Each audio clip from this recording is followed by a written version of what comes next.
Assalamualaikum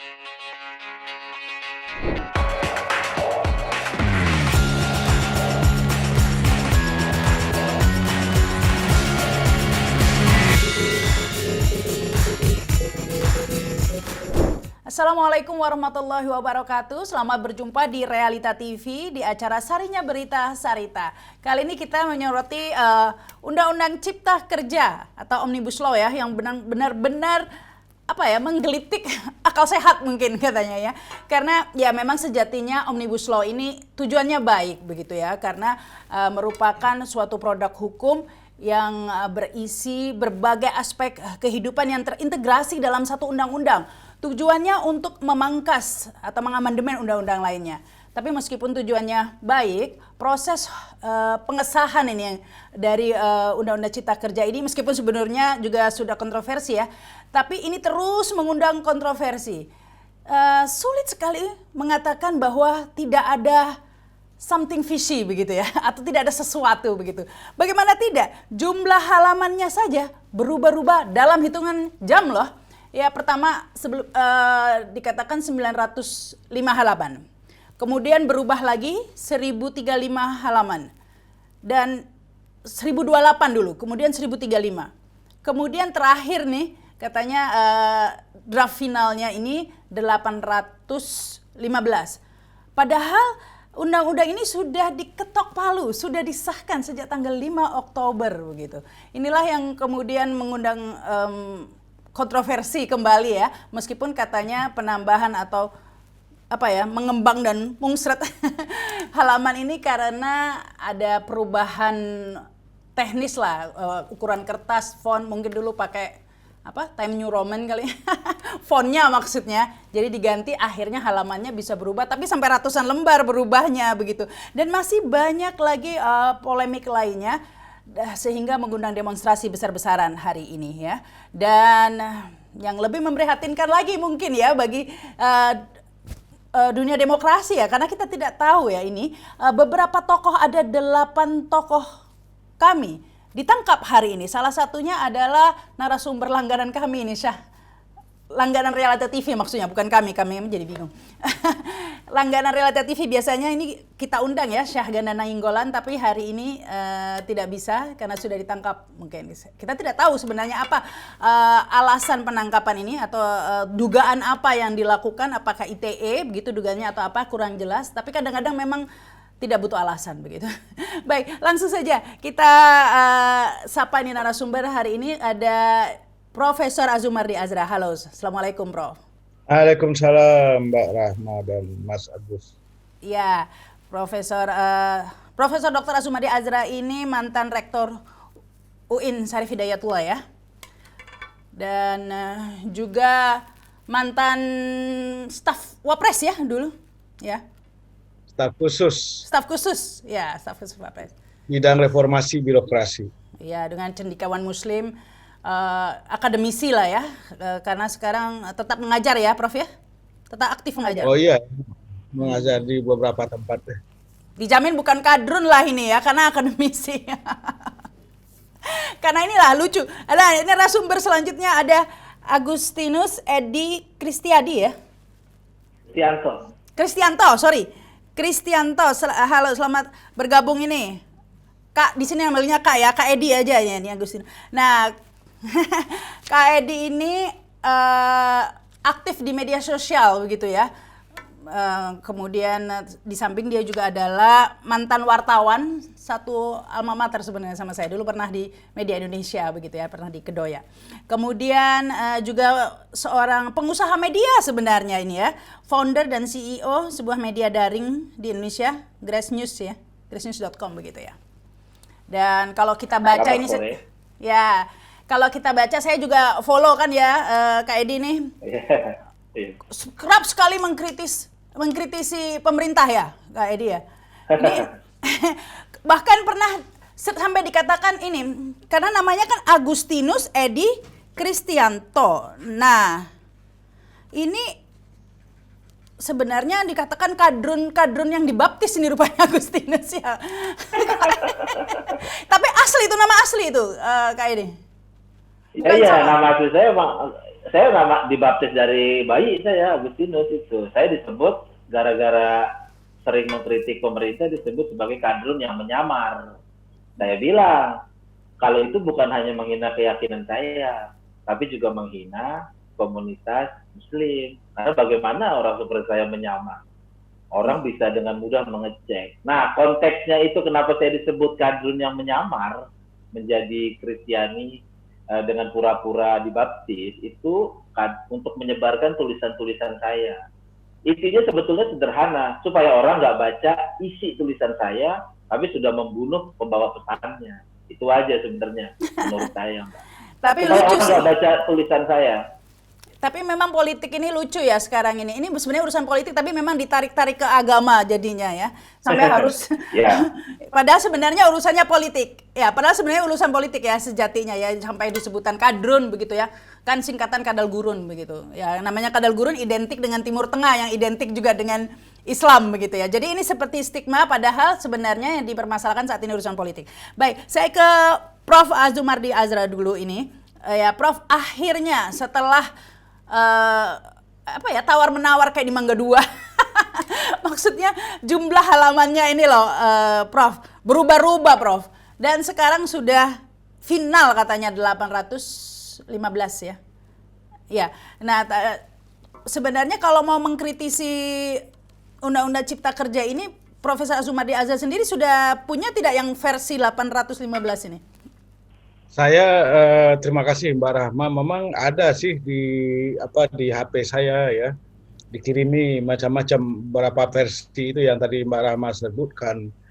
Tapi untuk membaca 800 halaman, 1000 halaman itu bukan hal yang mudah ya.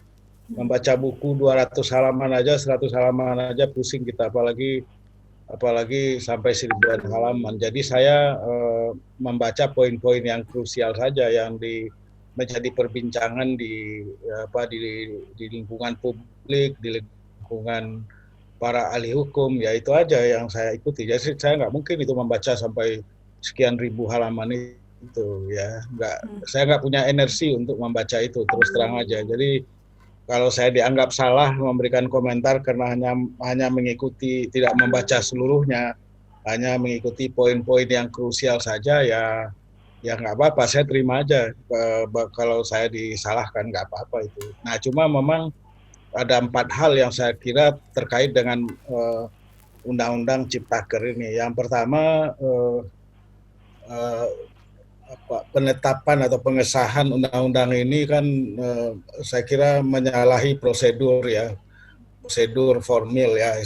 Itu yang kita lihat. Jadi pembahasannya itu tidak terbuka, walaupun anggota DPR, sekretariat DPR bilang ini transparan, tapi ya mungkin transparan itu mungkin di lingkungan DPR, tapi untuk publik kan tidak ada akses ya. Paling nonton di TV-nya, mungkin TV DPR gitu. Jadi yang tadi Mbak Rahma bilang sebagai visi ya, nggak jelas gitu ya. Apalagi penetapannya juga bahkan itu agak aneh, memang undang-undang ditetapkan tapi tidak ada draftnya yang pegang gitu. Bahkan kemudian memerlukan waktu seminggu, 1 pekan setelah tanggal 5, hari ini tanggal 13 baru ada naskah yang dikatakan itu sebagai final gitu. Nah, jadi ini tidak ada, saya kira susah kita menemukan ada negara lain yang disebut sebagai negara demokrasi ya, di mana proses legislasi, prosedur legislasinya seperti itu.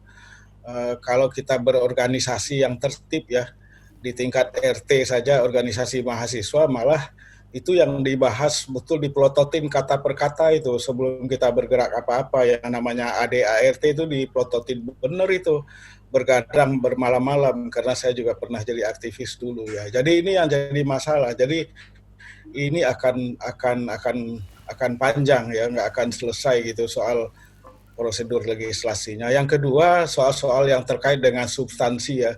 Kita tahulah bahwa Undang-Undang Ciptaker ini tidak hanya menyangkut tenaga kerja, tapi juga menyangkut potensi untuk merusak lingkungan alam, baik di darat maupun di laut, ya kan. Dia juga punya potensi ada melanggar HAM, ya makanya Komnas HAM juga memprotes. Terus apa itu NGO atau LSM advokasi yang memprotes itu gitu.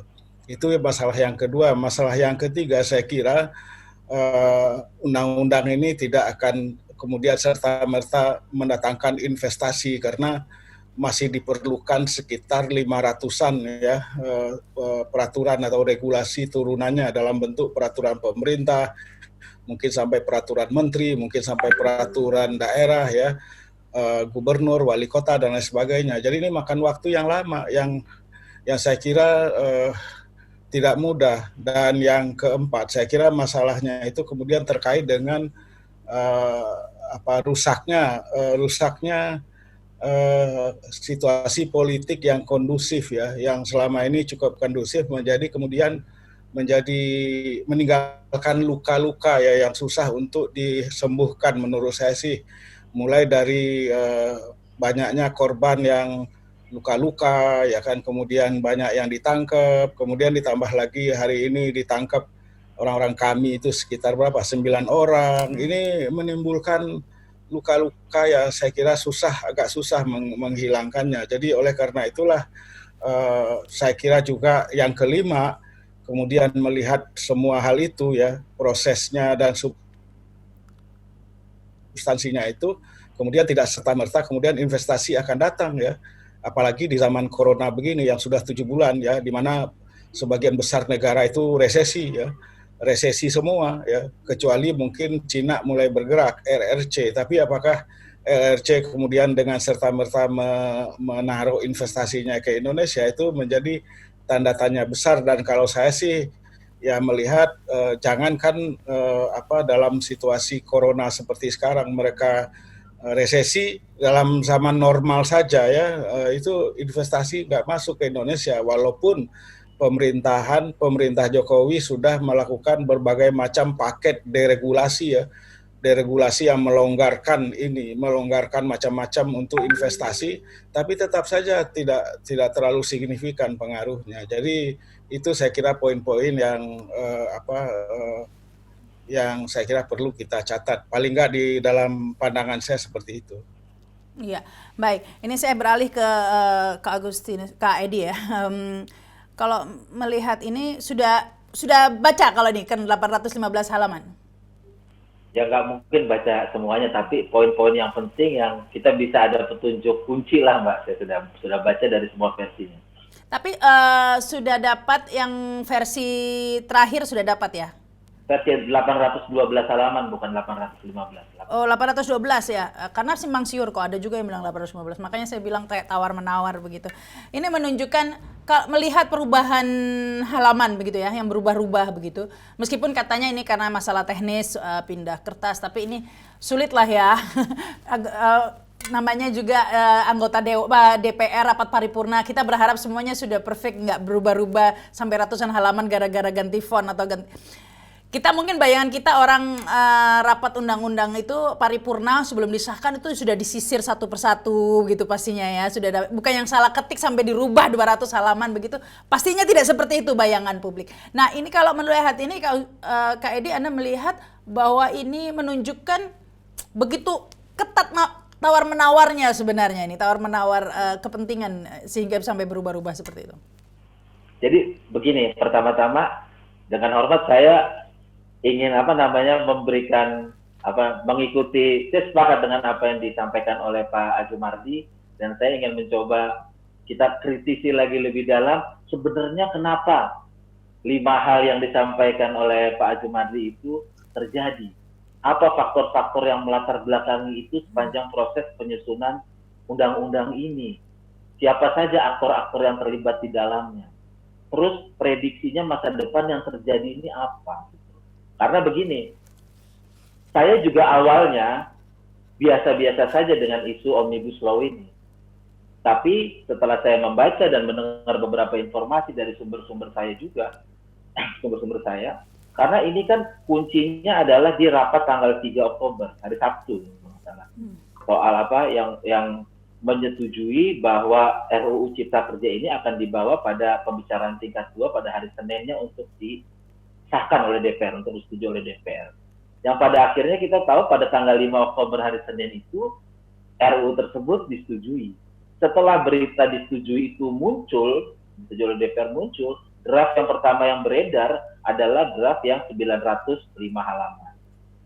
Setelah 905 halaman beredar, masyarakat bereaksi, para tokoh masyarakat bereaksi dan sebagainya, muncul lagi draft lain yang 1035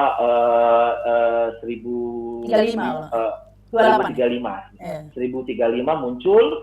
1035 muncul semalam tanggal 9 diubah lagi kemarin 812. Tapi begini poinnya. Dalam kurun itu saya tidak terpengaruh. Mau dia rubah 1.000.000 halaman, saya tidak terpengaruh. Karena saya sudah tahu dalam tanda petik kemungkinan dugaan permainannya seperti apa. Apa yang mau dialihkan perhatian masyarakat, apa tujuan yang sebenarnya mau dicapai. Jadi ketika proses hiruk pikuk itu terjadi, soal halaman orang ribut, bikin meme dan sebagainya, satu yang saya cari dan saya kuliti, yaitu adalah naskah akademiknya. Jadi yang saya cari pertama adalah apa yang tercantum di dalam naskah akademik.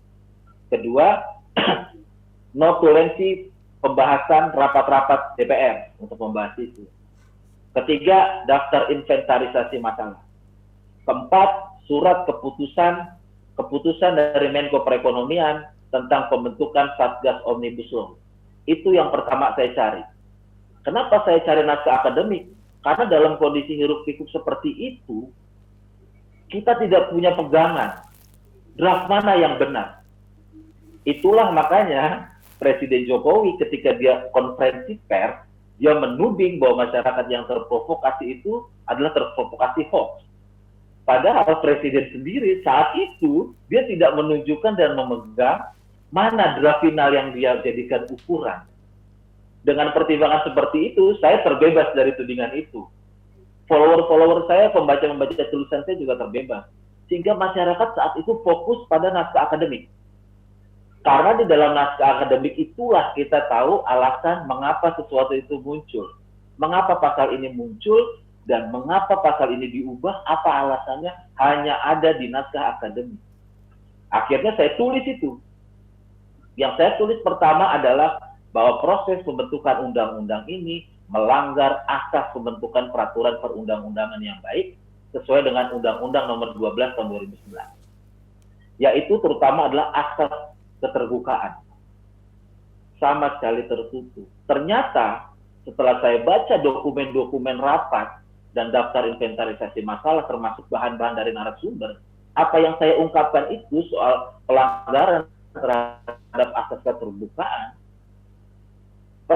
pernah diungkapkan oleh Prof. Atya Arinanto ketika beliau di 9 April 2020. Menariknya, saya lihat notulensinya, waktu itu rapat berdua dengan Pak Bambang Susatyo. Dalam notulensi itu tercantum sorotan beliau, walaupun beliau bagian dari pemerintah juga karena tapi sorotannya penting, dua hal. Satu, pelanggaran terhadap undang-undang pembentukan peraturan perundang-undangan itu soal asas keterbukaan. Karena pada tanggal 29 April 2020 itu ada juga keruwetan soal draft mana yang dijadikan pegangan. Tuh. Kedua, beliau mengkritisi soal bahwa undang-undang ini berat sebelah. Cenderung berpihak pada kepentingan pengusaha semata. Hal itu dibuktikan dengan pembentukan Satgas Omnibus Law yang isinya didominasi oleh pengusaha. Yang belakangan saya tuding, saya duga ya, karena melihat komposisinya dari 120-an orang itu didominasi oleh pengusaha batubara dan migas. Di situ ada nama Rosan Perkasa, ada nama Pak Mokhtar Riyadi dan sebagainya, bisa dilihat. Jadi maaf, jadi Kak Edi tadi mencari beberapa tadi itu sudah ketemu semua ya, naskah akademik, notulensi rapat, dapat semua? Sudah, dari situlah saya bisa membaca apa sebenarnya rencana pemerintah. Ya, apa rencana sebenarnya? Saya punya ukuran. Ketika Presiden Jokowi menuding masyarakat terprovokasi hoax tanpa dia tunjuk jelas masyarakat yang mana dan apa ukurannya, saya pikir saya harus punya ukuran untuk melakukan kontra narasi. Untuk itu saya mendapatkan dokumen juga dari beberapa sumber saya, karena saya juga ada beberapa cukup banyaklah kenalan di wartawan dan sebagainya, tentang narasi tunggal. Jadi ada narasi tunggal, ada dokumen tentang materi komunikasi publik dan strategi komunikasi publik pemerintah untuk mengcounter opini negatif tentang Undang-Undang Cipta Kerja. Itu tertanggal 9 Oktober. 9 Oktober ya, sudah disahkan, berarti disahkan tanggal 5, 9 Oktober. Memang ada upaya untuk melakukan kontra narasi.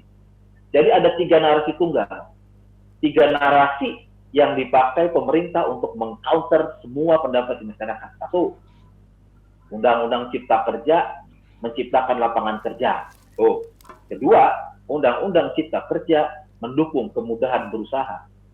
Ketiga, Undang-Undang Cipta Kerja mendukung program pemerintah untuk melakukan pemberantasan korupsi. Anda bisa lihat, kita bisa lihat semua apa yang dimuat media, ditulis di media sosial, di follow up oleh buzzer dan sebagainya. 3 hal itulah yang narasi pemerintah untuk mempengaruhi masyarakat. Tapi bukankah tadi itu, meskipun kata Prof. Azumadi Azra tadi itu ya investasi akan membutuhkan waktu lama, bahwa PP-nya masih ada 500 PP, tapi bukankah itu justru alasan agar cepat-cepat diketok begitu ya, supaya ini prosesnya jalan begitu, bahwa memang ini tujuannya kita berusaha husnudon lah ya, atau berprasangka baik lah, bahwa kepada pemerintah, bahwa ini memang tujuannya untuk menarik investasi, untuk membuka lapangan kerja, dan juga tadi itu apa tadi, mendorong perekonomian, korupsi, memberantas korupsi juga. Ya, narasi itulah yang mau saya bantah dan sudah saya bantah dalam berbagai tulisan saya untuk kita kritis. Satu, investasi yang seperti apa dulu? Bukankah broker investasi juga merupakan investasi? Investasi apa? Nah, untuk menjawab investasi itu dan apakah dia ada hubungannya dengan penciptaan lapangan kerja untuk 22 juta pengangguran, itu saya ragukan. Bagaimana kita bisa percaya itu kalau proses pembentukan undang-undang ini itu syarat kepentingan dan bertentangan dengan prosedur yang seharusnya. Contoh begini.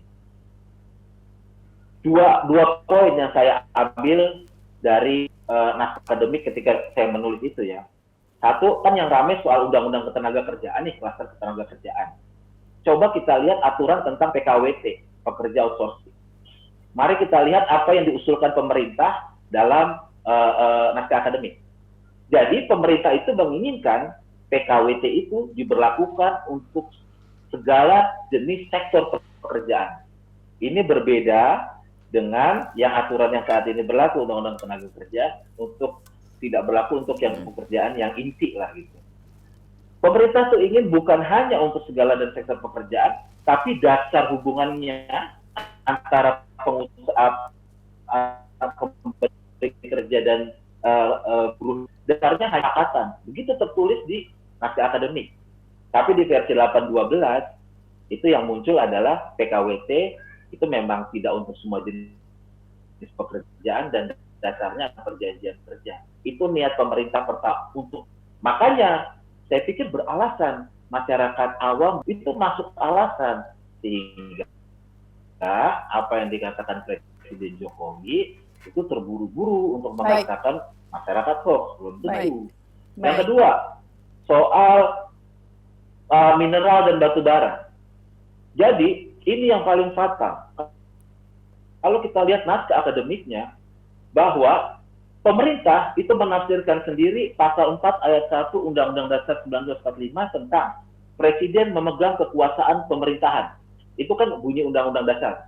Ditafsirkan di dalam naskah akademik itu, memegang kekuasaan pemerintah, itu adalah memberikan kekuasaan kepada Presiden untuk penguasaan terhadap mineral dan batu bara. Dampaknya adalah untuk mineral dan batu bara, perizinan dibuat hanya satu untuk seluruh wilayah pertambangan Indonesia lewat satu tangan. Presiden. Terang-terangan disebut Presiden. Meskipun ada penghalisan, dia bisa memberikan delegasi kepada daerah. Itu tafsir yang sangat berbahaya terhadap konstitusi, terdapat di dalam sebuah penyusunan undang-undang yang hanya dilakukan 7 bulan. Mengerikan sekali. Penguasaan terhadap mineral dan batu bara di tangan Presiden. Dia tafsirkan itu.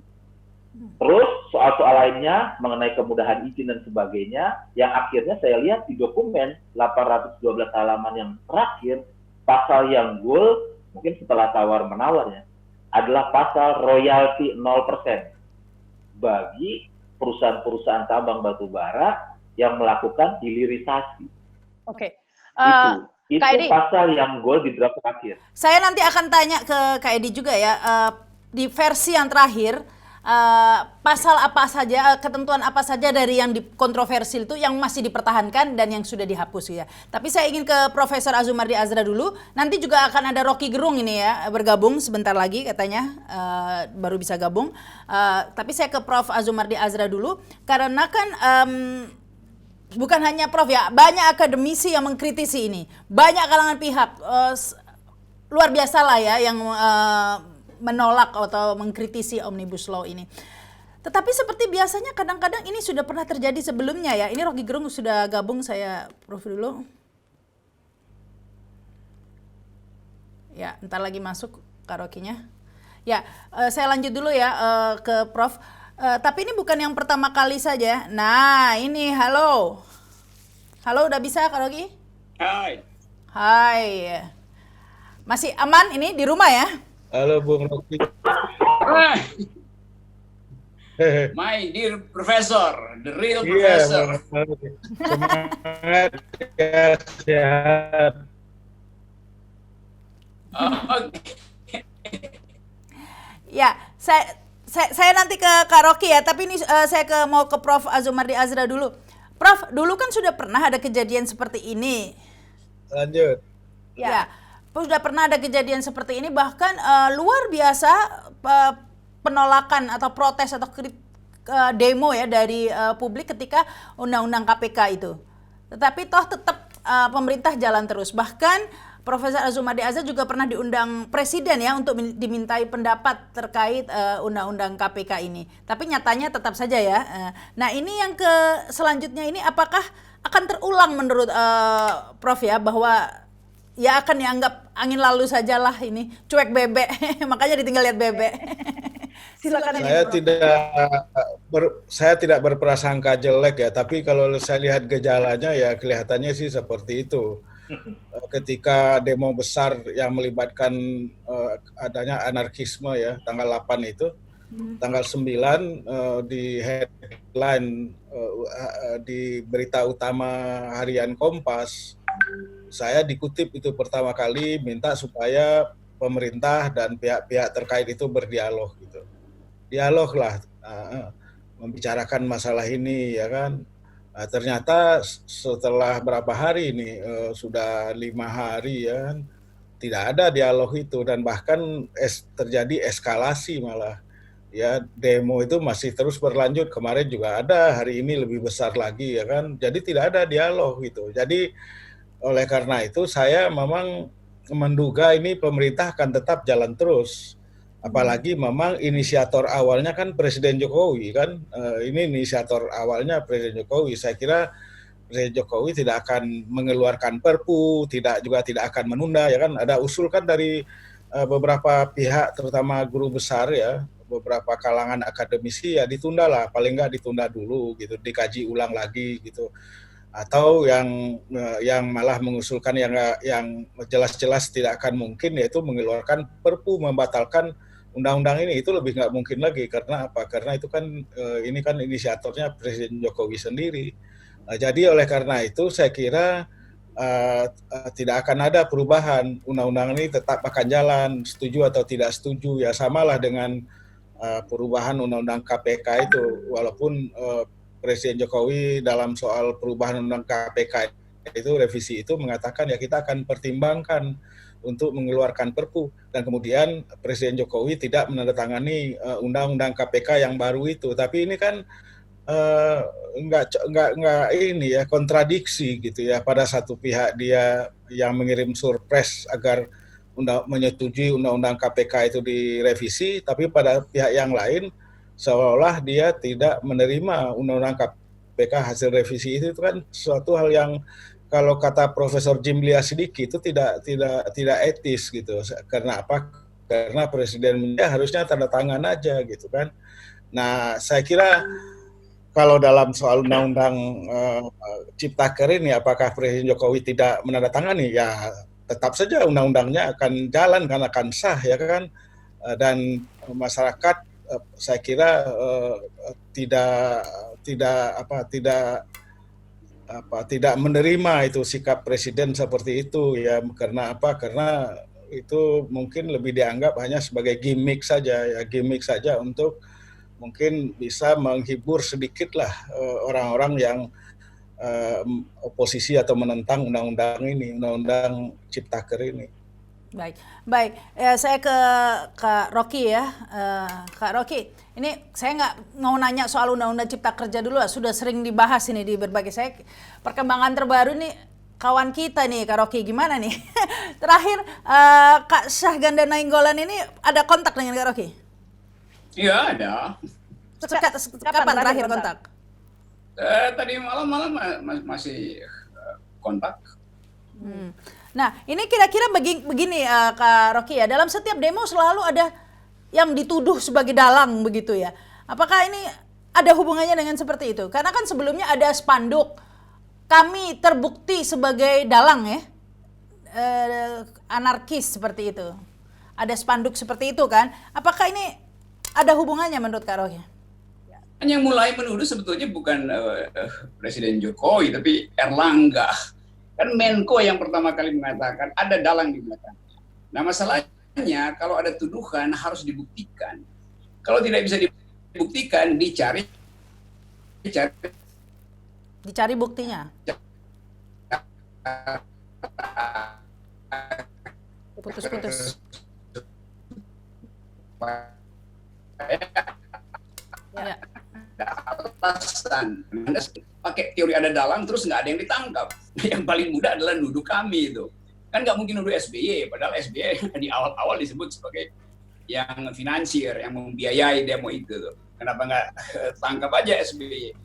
Atau Gatot. Jadi kelihatannya dicicil hanya untuk membuktikan teori bahwa ada dalang. Itu hal yang sangat standar di dalam perpolitikan kita. Ya, kalau kita lihat jangan gitu ah. Kalau kita lihat Twitter terakhir ya, Syahganda sebelum ditangkap ya, mempertanyakan loh, karena begini yang dituduh dalang ini sempat berubah-ubah memang sebenarnya ya, SBY, kemudian kami, kemudian Prabowo dalam videonya mengatakan ada pihak asing gitu. Jadi ini siapa sebenarnya yang dalangnya, asing, SBY atau ini itu Twitternya Syahganda terakhir. Jadi benar itu. Kan problemnya tadi saya terangkan bahwa begitu dibikin teori bahwa ada dalang, maka mesti dicarikan buktinya tuh. Ya kalau nggak dalam negeri ya luar negeri. Kan itu yang mesti dilakukan kan. Jadi memang soal kita ada di dalam keadaan kekacauan. Jadi mau diapain lagi kalau pemerintah udah beritahu ini ditunggang. Padahal sebetulnya mahasiswa itu nggak mungkin ditunggangi. Mahasiswa itu sejarah politik mahasiswa memang sejarah demonstrasi. Sejarah politik buruh adalah sejarah demonstrasi. Kan nggak ada mahasiswa pergi ke Mahkamah Konstitusi. Buruh juga nggak pergi ke Mahkamah Konstitusi. Itu kan lender of last justice, dari keadilan terakhir. Di seluruh dunia, dari tahun kuda masih gigit besi, yang mahasiswa itu demo. Pembaruan kebijakan di Eropa itu hasil demo mahasiswa, apa yang disebut Revolusi Mei tahun 68. Di Amerika demo mahasiswa itu sampai dengan soal Vietnam. Indonesia juga begitu tuh. Jadi kalau tradisi demo itu betul-betul bagian dari rumus perubahan politik, nggak mungkin ada dalang. Dalang itu mau ambil keuntungan dari apa? Wong demonya lebih gede dari energi dalang kok. Jadi kalau misalnya yang bisa mungkin kalau dokter demo kalau ada dalang masih masuk akal, kalau tukang gojek demo ada dalang. Ini mahasiswa yang dalam sejarah peradaban memang kerjaannya demo. Jadi dia didalangi oleh hukum sejarah, demikian juga buruh.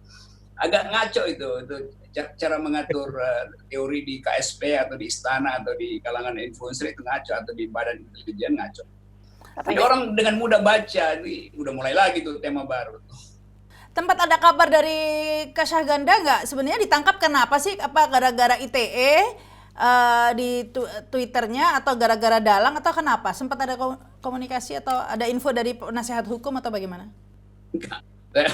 Terakhir kemarin itu malam masih tapi kemudian saya feeling aja bahwa ini pasti ada yang mesti ditangkap, karena tetap kita mesti berpikir terbalik, yaitu bahwa begitu pemerintah mengucapkan ada konspirasi segala macam, maka pemerintah sendiri yang jadi sebetulnya penangkapan ini diatur lebih dahulu baru dibikin teori tentang pendalangan, kan itu soalnya. Tetapi seringkali ini Kak Sangat Rocky, mungkin ya. Penangkapannya itu penangkapan itu seringkali orang yang lawan-lawan politik atau orang-orang yang kritis seringkali dijerat dengan pasal ITE ini. Jadi ITE itu kan pasal yang betul-betul sangat karet. Ya memang itu yang pasal yang paling enak lah pakai ITE.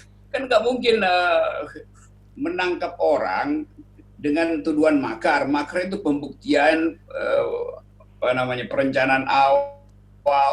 Lalu apalagi itu?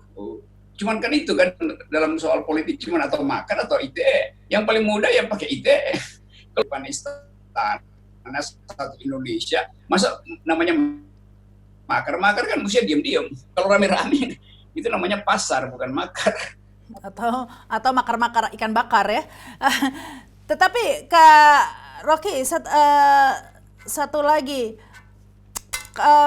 Banyak yang menanyakan, oh ini Pak Gatot kemana ini? Kok ada Syahganda dan 8 orang lainnya itu ditangkap kok diam saja gitu. Sempat ada komunikasi nggak?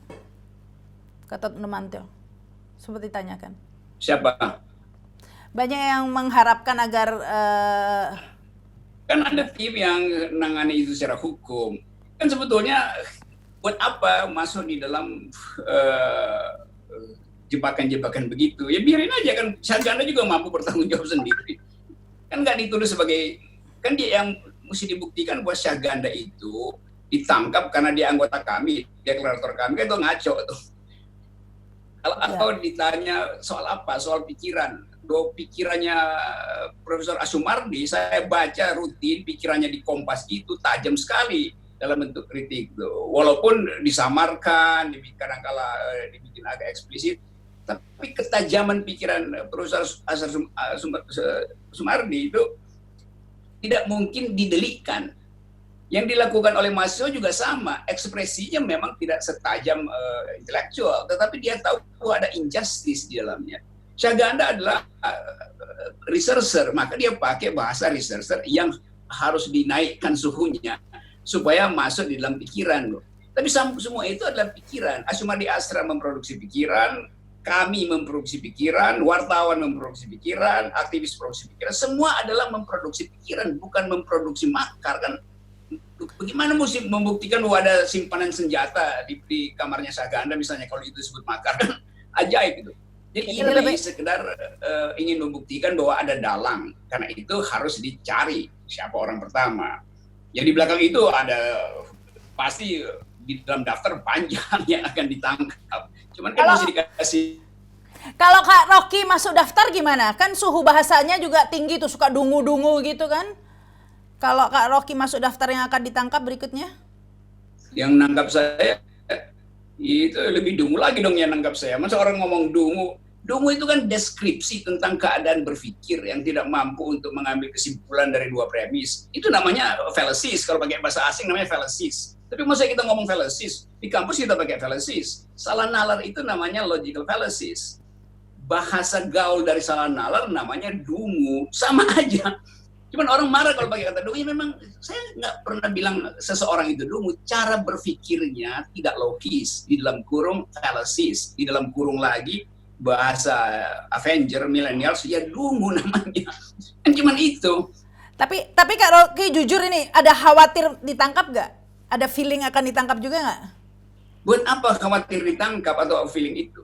Kan kita nggak pernah tahu ini rejim ini, pemerintah ini, itu sensornya seberapa jauh kemampuan dia untuk menghormati demokrasi. Kalau dia menghormati demokrasi, nggak ada tangkap menangkap. Jadi saya percaya demokrasi, berarti saya nggak akan ditangkap. kalau terjadi ditangkap berarti tidak demokratis kan, simple. Masa Kan sudah ada ditangkap, sudah jelas memang tidak demokrasi, bahkan seperti digilir. Nah, itu. Jadi rumuskan aja, karena tidak demokratis maka gagal berargumen, UITE bekerja, undang-undang ITE bekerja kan. Jadi Ya lucu aja. siap-siap saja ya kalau suatu waktu subuh-subuh begitu, siap-siap aja. Itu semua orang akhirnya berpikir begitu, bahwa rasa aman tidak bisa lagi diberikan oleh negara. Kita mau tidur supaya bangun pagi agak fresh, ini subuh-subuh ditangkap. Kalau mau tangkap ya tangkaplah siang-siang, memang Sagana mau kemana? Masa subuh-subuh kan, itu kan agak dungu juga tuh cara menangkap itu kan, jadi geger juga kan. Biasa aja kan, kasih surat panggilan, datang. Ini masa memang bisa dikepung. Ada yang ngaco tuh desain. Ini kan mau kasih kesan bahwa kita tidak main-main. Ya memang tidak main-main, tapi desainnya justru main-main. Kebaca para pemain-main. Agak susah kan, apa deliknya itu? Orang kasih kritik, apa deliknya itu kan? Nggak ada. Nggak. Sampai sekarang sih kita belum jelas sih sebenarnya. Memang nggak jelas. Kan nanti dibilang menyebar hoax lewat sosial media. Kalau presiden bicara di mic berhoax sebetulnya kan, karena akhirnya yang barang itu baru ada 2 jam lalu tuh, bolak-balik dari istana kirim naskahnya, diperbaiki lagi oleh DPR kirim balik ke pemerintah, lama-lama DPR jadi tukang catat pemerintah aja kan, padahal presiden udah ngomong barangnya udah selesai loh. Baru diberitakan ini loh yang final. Jadi sementara ini sebelum itu final, Airlangga bikin hoax, presiden bikin hoax, Mahfud MD bikin hoax, sama aja. Lalu kita masyarakat sipil berkomentar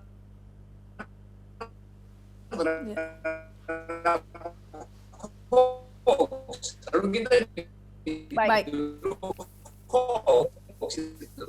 Kurang bagus ini Kak Rocky sinyalnya. Udah selesai. Nggak akan ada hoaxan begituan dan nggak akan tangkap menang. Yang bikin kacau sendiri kan pemerintah yang bikin kacau. Ini ke Kak Edi dulu ya. Sebelum nanti ada Profesor Azumadi Azra nanti mungkin gabung lagi. Kak Edi, kan sudah terima yang versi terakhir nih, final dari yang final. Karena sebelumnya katanya 1035 itu final, ternyata ada lagi final 2. Nah, final 2 ini terima. Bedanya tahu kan yang semua yang pastinya sudah rame yang kontroversial. Nah, ini pasal-pasal yang kontroversial masih ada tidak di pasal yang final 2 ini? Kalau bagi saya itu yang kontroversial itu gini, karena memang dari awal saya bilang tidak mungkin kita membaca ratusan ribuan halaman itu dan kita menguasai semua materinya, enggak. Cuma yang kita bisa lakukan adalah membaca kecenderungannya. Nah, hipotesis saya adalah bahwa undang-undang ini dibuat bukan untuk kepentingan rakyat semata, ada kepentingan besar di balik itu. Nah, itulah yang harus kita bongkar. Mengapa segala macam ketidakcakapan teknis ya soal jumlah halaman dan sebagainya itu terjadi, kenapa sebegitu banyak prosedur dilanggar, itu kan pasti ada alasan, itu kan pasti ada yang mendorongnya. Nah, ini yang selama ini ditutup-tutupi dengan narasi tunggal bahwa undang-undang ini bakal bikin orang pengangguran punya pekerjaan. Dan narasi tunggal itu jahat karena tidak sesuai dengan kenyataan. Tidak kita bagaimana membuktikannya itu. Jadi begini, kalau saya melihat dalam draft yang terbaru, saya fokus dari awal dengan naskah akademiknya, yaitu bahwa pengusaha batubara terutama ya sangat dominan berperan dalam pembentukan undang-undang ini. Tanggal 9 Oktober kemarin Walhi dan ICW keluarkan itu. Dia daftar nama siapa saja pejabat eksekutif dan legislatif yang punya keterkaitan dengan bisnis batubara di Indonesia. Person per person itu ada. Walhi dan ICW serta Greenpeace kalau Jatam juga. Itu bisa dilihat. Yang kedua, memang investasi itu manis sekali kalau di mulut pemerintah, terutama Presiden Jokowi. Tapi kita tidak tahu loh bahwa ada juga orang yang mungkin banyak juga yang kaya karena dia menjadi broker investasi. Dan kita harus kritis. Sebetulnya apakah pekerjaan mereka sebagai investor kan? Contoh, saya ambil contoh yang paling jelas ini. Ketua Satgas Omnibus Law, yaitu Rosan Perkasa. Orang taunya pengusaha, tapi kan orang harus tahu juga bisnisnya dia itu apa, yaitu adalah manajemen aset.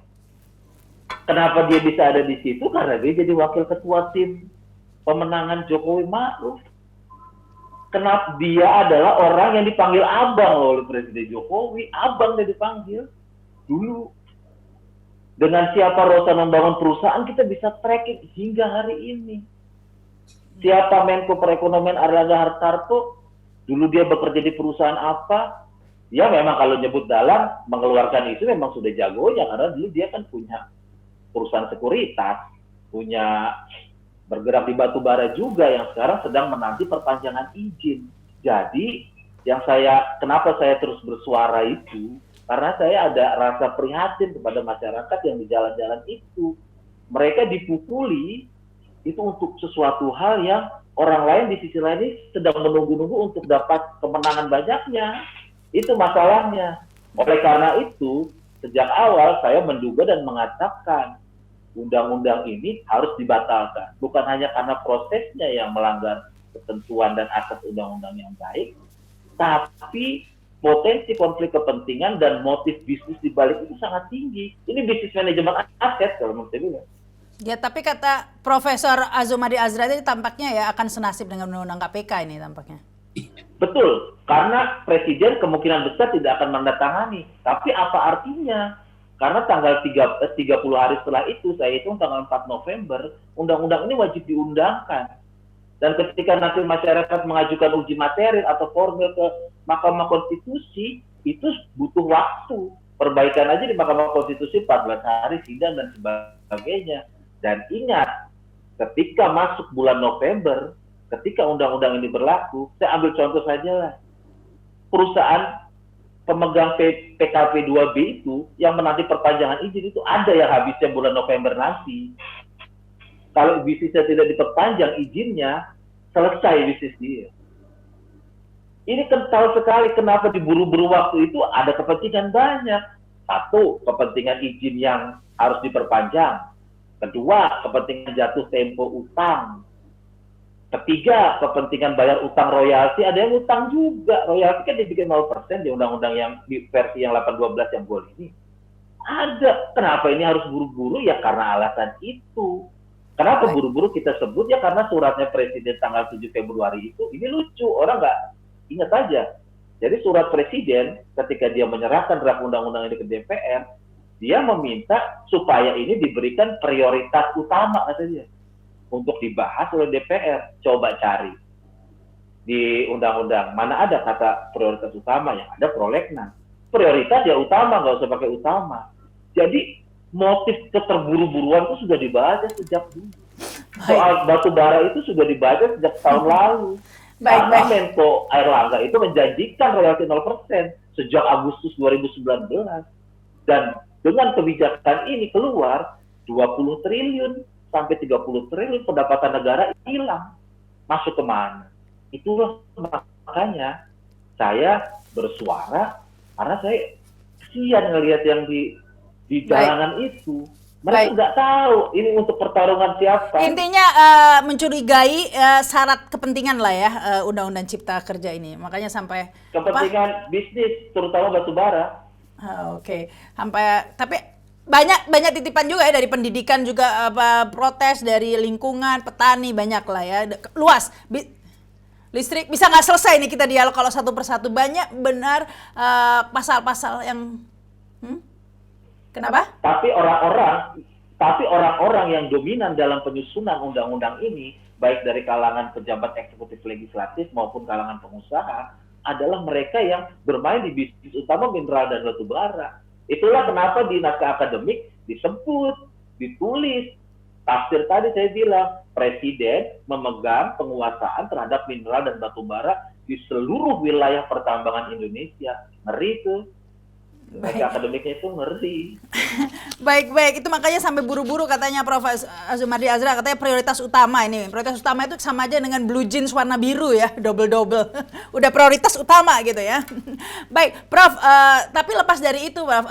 Tren demokrasi kita ini, Prof. melihat bahwa ya tampaknya apa ya dengan cara-cara yang tadi ini jika ada protes ya tangkap-tangkap. Kemudian yang demo kalau Prof lihat ya beda banget lah perlakuannya kepada koruptor ya, dijemur anak-anak itu, kemudian ada juga yang mengalami kekerasan. Nah ini kalau melihat seperti itu bagaimana nih Prof? Ya, saya kira ini menambah kuat ya argumen banyak orang baik di dalam maupun di luar negeri yang melihat bahwa demokrasi kita ini sedang terus mengalami kemunduran ya, menjadi tadinya dari liberal, dari demokrasi full demokrasi menjadi flow demokrasi, demokrasi yang cacat. Demokrasi yang cacat itu terutama disorot oleh pihak di dalam maupun di luar negeri, termasuk Indeks Demokrasi Indonesia itu yang dibikin oleh kita sendiri yang bikin, orang-orang Indonesia sendiri yang bikin. Kalau nggak salah siapa itu yang bikin. Salah satu penyebabnya itu adalah semakin sempitnya ruang menyatakan ekspresi beraspirasi, ya kan. Orang dengan mudah dituduh melanggar undang-undang ITE itu tadi yang disebut-sebut itu. Orang bisa ditahan karena dianggap menyebarkan hoax, ya kan. Ibu-ibu dari Semarang, dari Makassar itu ditahan tuh, Mas Edi itu, karena saya nggak tahu siapa itu, apakah dia menyebar hoax, kan nggak jelas. Jadi itulah. Jadi saya kira ini melanjutkan apa yang saya sebut sebagai bad omen, pertanda jelek ya bagi periode kedua Presiden Jokowi ini ya, sehingga kemudian mungkin nantinya orang kalau Pak Jokowi sudah selesai masa pemerintahannya 2024, sesungguhnya apa yang dikenang orang mungkin adalah KPK yang sudah lumpuh, mungkin juga ini yang undang-undang seperti ini. Ya saya nggak tahu apakah ini masih mungkin diperbaiki lagi nanti setelah 2024, itu kan cukup lama ya. Tapi kalau selama masih Pak Jokowi saya kira susah, karena ini bukan lagi sekedar keinginan, tapi ini sudah obsesi ya, obsesi untuk mendatangkan investasi sebesar-besarnya tanpa melihat realitas di lapangan ya.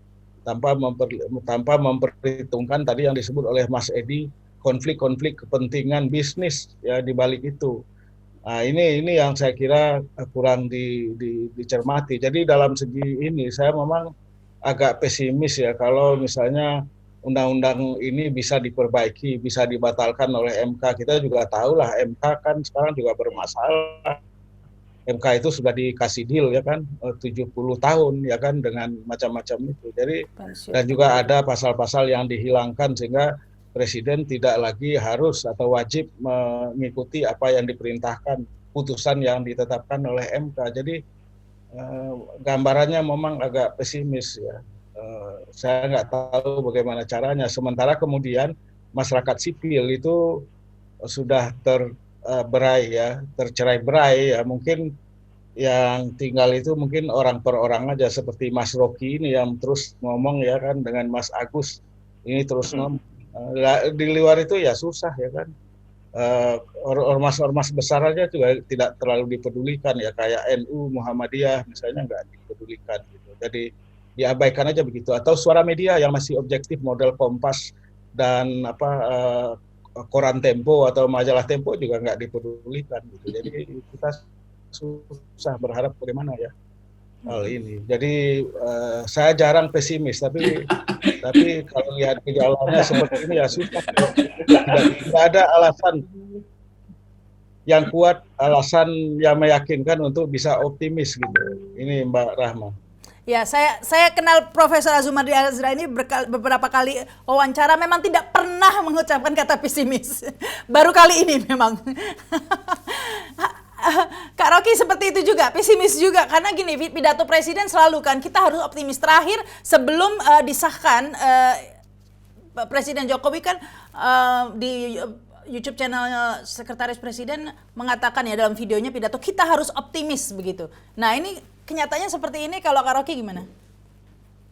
Saya optimis bahwa demo akan berlanjut. Itu karena nggak ada alasan lagi orang mau kasih semacam kebaikan pada kekuasaan. Kenapa? Karena Omnibus Law ini cuma outlet dari rentetan delegitimasi dari sejak ketidakpercayaan pada hasil pemilu, undang-undang KPK, Minerba segala macam. Jadi ini akumulasi aja. Jadi pemerintah salah kalau dianggap bahwa ini Omnibus Law ini ansih adalah soal buku. Enggak, ini udah soal mak-mak yang nggak punya tabungan, soal masa depan yang tidak punya harapan. Jadi ini satu paket lengkap, yaitu mulainya atau yang biasa disebut the beginning of the end gitu. Jadi ini udah menuju akhir. Dan ya udah saya optimis ini akan berlanjut demonstrasi. Tapi Kak Rocky, kita punya presiden ya, ketika undang-undang KPK itu besar, masif sekali penolakannya, dan orang juga mengira seperti yang disampaikan, tapi kenyataannya ya berlalu begitu saja. Apalagi sekarang ini Jokowi atau pemerintah sudah dan DPR sudah semakin berpengalaman nih, ibaratnya udah tahu celahnya nih ya, MK udah diamankan dulu begitu kan, semakin no way out lah buat kita. Itu karena itu tadi yang diterangkan oleh Edi tadi, Profesor Sumardi tadi, kan itu memperlihatkan kita masih sopan-sopan atur pembicaraan sebetulnya di sini kan, karena ini forum seolah-olah intelektual. Tapi sebetulnya kita sudah sampai pada titik untuk ya apa jalan keluarnya, kan itu pikirannya tuh. Kan dari awal ada perencanaan KPK dimatikan dulu tuh supaya korupsi boleh permisif terhadap koruptor. Lalu Mahkamah Konstitusi dipersiapkan supaya tidak ada kemampuan lagi untuk menuntut eksekusi dari keputusannya itu. Lalu DPR dikondisikan supaya satu suara. Kan semuanya terjadi kan. Jadi dari segi perencanaan ini matang sebetulnya. Yang nggak matangnya adalah pemerintah tidak mengerti bahwa proses delegitimasi itu sudah berlangsung sejak hasil Pilpres. Bukan sekedar soal undang-undang ini. Itu yang mestinya dipelajari oleh pemerintah yang tidak mampu dipelajari. Jadi kalau saya rumuskan misalnya, apa sih isi dari undang-undang Omnibus Law ini? Mau yang versi 1058 pasal, yang 900, yang terakhir 800. Nggak penting versi itu. Yang penting paradigmanya adalah undang investor dengan konsekuensi tekan upah buruh dan rusak lingkungan. Kan itu jalan pikirannya tuh. Di situ lalu ada rent seeker, ada segala macam calok-mencolok segala macam. Itu aja. Nggak ada poin lain, jadi nggak perlu kita baca semua dari awal, kita tahu logikanya itu. Tapi tetap aja seperti kata... Ya alasannya supaya ekonomi bertumbuh. Lo zaman SBY ekonomi bertumbuh 6% tanpa Omnibus Law. Zaman Gus Dur ekonomi menciptakan lapangan kerja tanpa Omnibus Law. Jadi apa dasarnya Omnibus Law? Nggak, ini kan gara-gara pandemi, jadi ada itu loh 6 juta pengangguran, apa tuh yang diulang-ulang buzzer biasanya angkanya. Ada pencari kerja sekian juta, apa juta itu. Nah, tetap oke. Ya, baik, Kak Rocky. Tetapi kita tahu ya Kak Rocky, investor ini menarik investasi ini juga menjadi tanda tanya. Kalau benar alasannya untuk menarik investor begitu, mengapa harus buru-buru sekarang begitu? Toh sekarang ini kan semua juga nggak akan ada yang mau invest, semua lagi sibuk corona begitu. Jadi itu pikiran akal sehat kita, tapi ada pikiran akal bulus bahwa beberapa investor di bidang tambang batubara harus memperbarui izin usaha segala macam. Jadi mumpung ada keadaan semacam ini, dia mesti cepat-cepat. Kan menunggu semuanya kan. Daripada bolak-balik ke kabupaten nggak beres-beres diperes sama bupati, ya mending jogok pusat aja, lebih efisien kan, karena itu ditarik semua ke pusat tuh izin-izin itu kan betul logikanya. Kan itu udah mulai dengan undang-undang Minerba yang seharusnya seluruh izin usaha itu dikumpulkan dulu ke negara baru dihitung. Yang ini nggak begitu kan. Ya. Terjadi kan, jadi orang boleh perpanjang izin kan. Soal di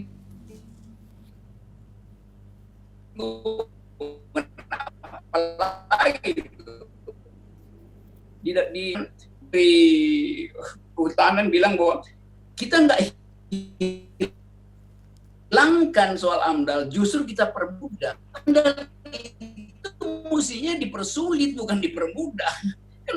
Di dalam teori hukum lingkungan itu diproteksi. Jadi kalau lolos AMDAL betul-betul bersih. Sekarang AMDAL-nya justru dipermudah, dengan kata lain silakan rusak lingkungan. Bahkan yang mesti memberi status AMDAL itu adalah pemerintah akhirnya tuh. Kalau LSM nggak bisa, koran nggak bisa ikut campur di situ tuh. Jadi pemerintah sekaligus mengatur mana yang AMDAL, mana yang bukan itu. Yang sebetulnya itu wilayah dari masyarakat adat, hukum lingkungan aja nggak dimengerti oleh menteri yang mengurus hutan dan lingkungan, KLH itu. Tapi Kak Edi, saya beralih ke Kak Edi. Kita bisa berharap nggak, mengingat ini pas halamannya mungsret begitu ya? Apakah ini kita bisa mengatakan siapa tahu kan berarti pasal-pasal yang kontroversial yang kemarin itu dihilangkan, artinya akhirnya aspirasi publik didengar begitu. Bisa seperti itu nggak Kak Edi?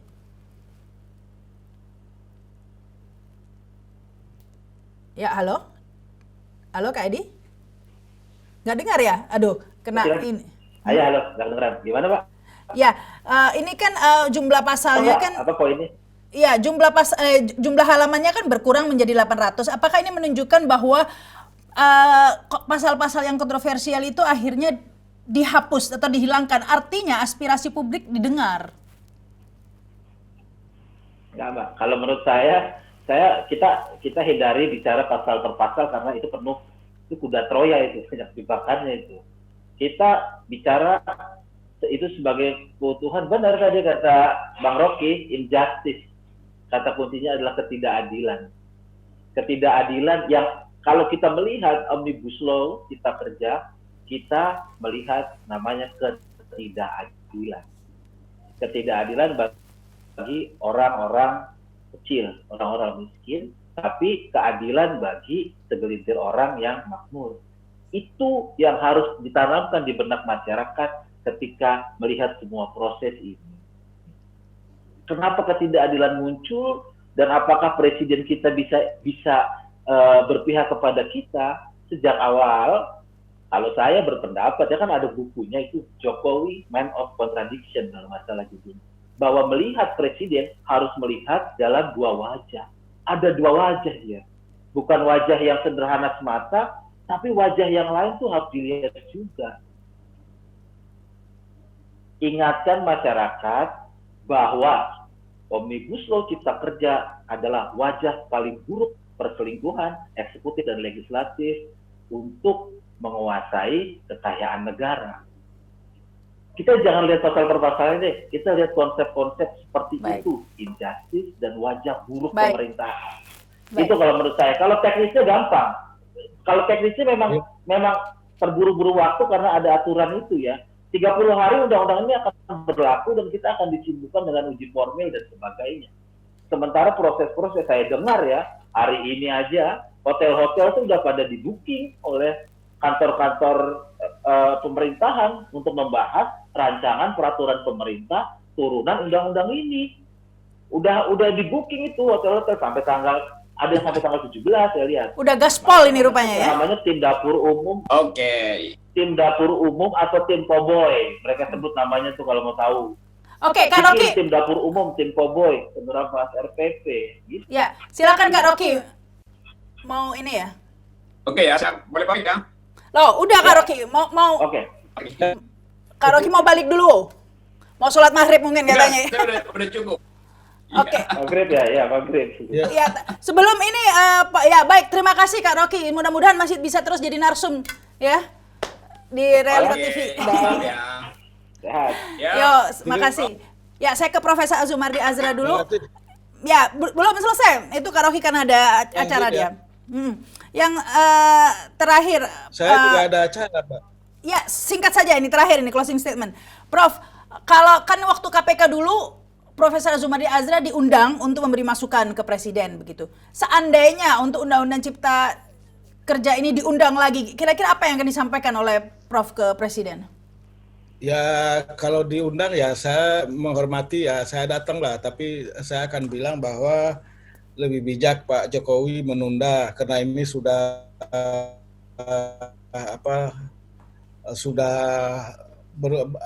ya kalau paling mungkin ya bikin perpu, kalau ditunda kan nggak mungkin undang-undang itu gimana ya, nggak mungkin. Jadi ya mengeluarkan perpu lah ya kan supaya ini bisa juga perpunya itu saya nggak tahu, saya bukan ahli hukum, perpunya itu perpu menunda, kalau nggak membatalkan menunda dulu pelaksanaannya mungkin 5 tahun, 10 tahun ya, nanti setelah kuanter ya, saya akan bilang juga bahwa sayang kalau Pak Jokowi meninggalkan legasi warisan seperti ini bagi bangsa ya, karena ini kemudian seperti yang dibilang oleh Mas Edi tadi itu, ya kan ini terlalu berpihak pada yang punya uang ya, punya bisnis, sementara dengan mengorbankan rakyat kecil, buruh dan petani dan juga nelayan gitu.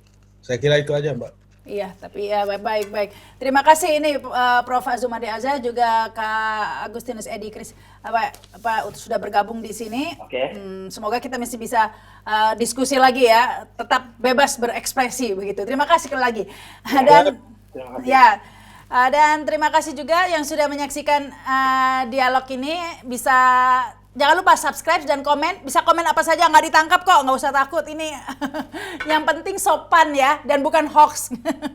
Baik, akhirnya saya Rahma Sarita. Terima kasih sekali lagi. Sampai jumpa. Wassalamualaikum warahmatullahi wabarakatuh.